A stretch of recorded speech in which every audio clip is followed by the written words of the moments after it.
Hi guys, and welcome to Christmas with Crystal. Today is the day I'm continuing to sprinkle Christmas magic throughout my house. So let's get started. So we're back at my end table here, and we're not here for the table. This time we're here for the lamp. And check this out. It's a manger. You see? How cute is that? You want to know how I did it?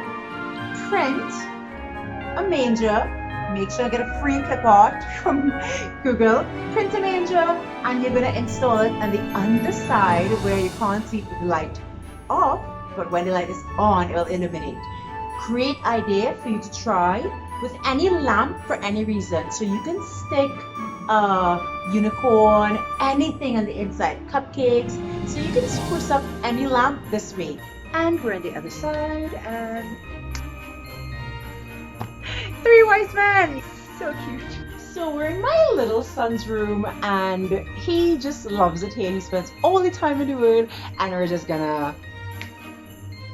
I simply added some small accents. I changed his curtains to red, added some lights, some cute pillows, and that's it. Yay, it's so cute. So we're in my washroom, and this is what we do here. So in the bathroom, all I did was my artwork, as usual. You know the secret. I put a big bunch of flowers on top of the toilet bowl, and of course we can't forget the shower. So I simply changed my curtains to red, obviously. Put a piece of artwork, put some snowflakes. So I hung some snowflakes, the cutest little ones that I made by hand, by the way, and a cupcake holder that's a Ferris wheel with baubles in it. So here I just added some colorful Christmas napkins.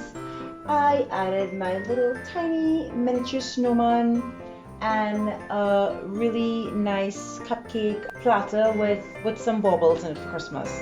Just really simple and cute. Thank you so much for joining me while I sprinkled Christmas magic throughout my house. I really hope you try some of these ideas. If you try it, leave me a comment in the comment section. And please subscribe to my channel if you like the content. Merry Christmas and stay crafty, my friends.